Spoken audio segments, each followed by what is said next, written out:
নমস্কাৰ RD blog YouTube চেনেলটিলৈ সকলোকে স্বাগতম জনাইছোঁ। আজি আমি আহিছোঁ ওৰাং ৰাষ্ট্ৰীয় উদ্যানত আৰু ওৰাং ৰাষ্ট্ৰীয় উদ্যানৰ বানৰ যি বানৰ তাণ্ডৱ সেই বানৰ বাতৰি সংগ্ৰহ কৰিব আহিছোঁ। আমি জ্যেষ্ঠ দাদাসকলৰ সৈতে একেলগে আহিছোঁ আৰু যদি এয়া হৈছে ওৰাং ৰাষ্ট্ৰীয় উদ্যান আৰু জ্যেষ্ঠ সাংবাদিক দাদা আৰু লগতে বন্ধুসকলৰ সৈতে একগোট মিলি আমি ওৰাং ৰাষ্ট্ৰীয় উদ্যানলৈ আহিছিলোঁ আৰু ৰৈছোঁ। ইয়াৰ পৰা কিছু সময় পিছত লৈ যোৱা হ'ব জিপচিৰে।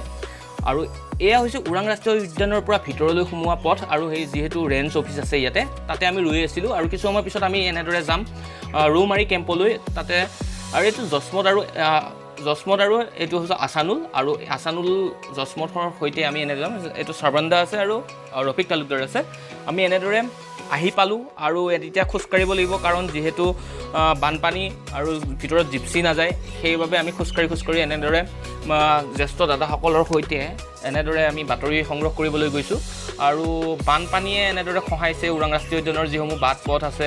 আমি এনেদৰে খোজকাঢ়ি এনেদৰে যাবলগীয়া হৈছে। এয়া হৈছে ৰৌমাৰী কেম্প আৰু ইয়াৰ ৰৌমাৰী কেম্পত বানে যিটো প্লাবিত কৰিছে, ৰাস্তা ঘাটসমূহ খহাইছে আৰু প্ৰায় 9টাকৈ কেম্প পানীৰ তলত গৈছে। যিসমূহ বনকৰ্মী আছে তেওঁলোকে এনেদৰে পানীৰ মাজতে ডিউটি দিবলগীয়া হৈছে আৰু কি মনোমোহা দৃশ্য বুলি ক'ব লাগিব, যিহেতু সেউজীয়া হৈ পৰিছে ওৰাং ৰাষ্ট্ৰীয় উদ্যান। আৰু আমি আপোনালোকক দেখুৱাইছোঁ, যিহেতু ক'ব লাগিব যে ওৰাং ৰাষ্ট্ৰীয় উদ্যানলৈ আপোনালোকে যদি অহা নাই আহিব কেতিয়াবালৈ। এতিয়া যিহেতু বাৰিষাৰ বাবে বন্ধ কৰি থৈ দিছে আৰু এয়া ৰৌমাৰী শিবিৰত চাওক কিমান পানী। আৰু আপোনাৰ যিহেতু ক'ব লাগিব যে এই পানী পাঁচ নৈ আৰু ধনশিৰি নৈ আৰু এয়া লাইভ ল'লোঁ, মই কিছু লাইভ ল'লোঁ বাতৰিৰ কাৰণে। আৰু অৱশেষত আমি এয়া যাব লাগিব, যিহেতু আমি ঘৰলৈ এনেদৰে ওলালোঁ আৰু আগত জিপচি ৰৈ আছে, তাতে আমি জিপচিত উঠি এনেদৰে আমি গুচি আহিম।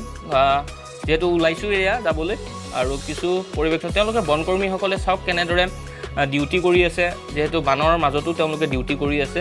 আৰু এই ওৰাং ৰাষ্ট্ৰীয় উদ্যানখনৰ পৰিৱেশটো আপোনালোকক দেখুৱাইছোঁ, সেউজীয়া হৈ পৰিছে ওৰাং ৰাষ্ট্ৰীয় উদ্যান। কাৰণ বাৰিষা আৰু সেই গছ গছনি নতুন পাত সলাইছে, এটা নেচাৰেল বিউটি বুলি ক'ব লাগিব, এটা সুন্দৰ পৰিৱেশ বুলি ক'ব লাগিব ওৰাং ৰাষ্ট্ৰীয় উদ্যানৰ।